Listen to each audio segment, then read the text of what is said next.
Et aujourd'hui, la question du jour est cette photo. Pour le prix incroyable de mon respect, oui, mon respect, sauriez-vous trouver ce que c'est? Réponse A, une déjection de souris. Réponse B, un cocon qui a moisi. Réponse C, un reste de gin. Ou encore D, la réponse D. Et la réponse est la réponse C, un reste de gin. Bravo au gagnant!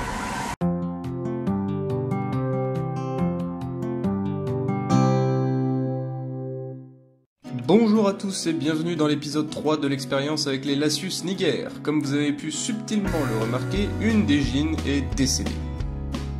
Il s'agit hélas de Victoria, celle qui avait rejoint le tube numéro 1 avec tout le couvain et la reine dominante.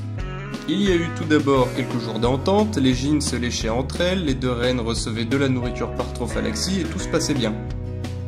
Mais hélas, un matin je suis tombé sur un tube toujours rempli de cocons et d'ouvrières certes, mais dépourvu d'une gin. Victoria manquait à l'appel. J'ai tout simplement regardé sur le côté de la boîte en plastique et j'ai aperçu Victoria, enfin ce qu'il en restait. Des pattes, un gastre, une tête à droite à gauche, rien d'autre de bien intéressant.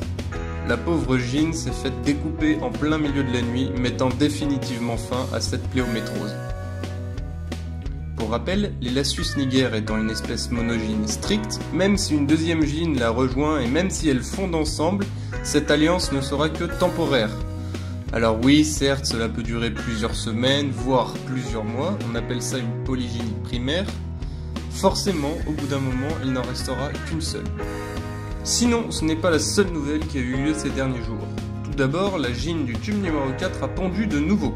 Ce que je trouve fort étonnant vu qu'elle s'est faite voler tout son couvain il y a un moment, mais il faut croire que madame a eu la force nécessaire pour ressortir quelques œufs. De plus, la gin qui était dans le tube numéro 6 a rejoint la gin dans le tube numéro 4.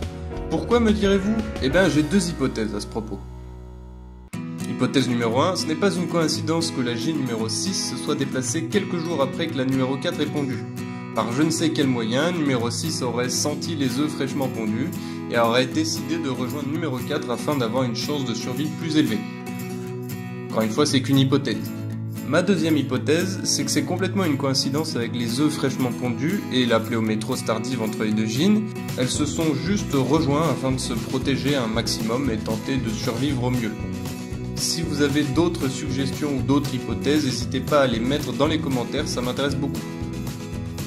Donc, petit bilan de l'épisode 3 de cette expérience. La gin numéro 1 est à la tête d'un couvain exponentiel avec une bonne cinquantaine d'ouvrières. La reine Victoria s'est faite assassiner, et les deux gins séparés respectivement dans les tubes 4 et 6 sont désormais ensemble, à la tête d'un couvain d'environ 8 individus. Il y a quelques petites larves, mais le reste c'est vraiment des œufs. On peut même voir que dans le tube numéro 1, les ouvrières de la gin dominante qui ont récupéré les saletés qui sont tombées dans la boîte en plastique au fur et à mesure du temps, pour boucher le tube et rendre la colonie disons moins vulnérable, comme elle le ferait dans la nature en recouvrant de terre. Les ouvrières ont d'ailleurs commencé à conquérir le tube numéro 2. Je vais finir l'épisode sur une note un peu triste. La gin Ctonolasius est décédée cette nuit dans des circonstances inconnues.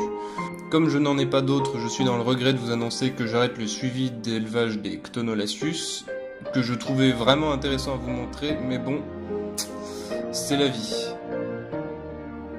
Après, je m'attendais un petit peu à ce genre de choses parce qu'il a toujours été dit sur internet que le fait de faire fonder une Ctonolasius restait quand même assez difficile. Mais pourtant, moi, je trouvais que dans l'épisode 1 du petit suivi que je vous ai fait c'est la vidéo précédente, je crois, ça se passait vraiment très bien. La reine avait été acceptée par l'ouvrière, j'avais donc calé des cocons, les ouvrières étaient avec la gin, et puis il y avait même quelques trophalaxies, donc tout allait bien, mais pourquoi elle est morte, je ne sais pas. Sur ce, moi je pars en vacances sous le soleil d'Espagne, j'espère que vous passez un bon été, mesdames et messieurs, à la prochaine, c'était Anzoom.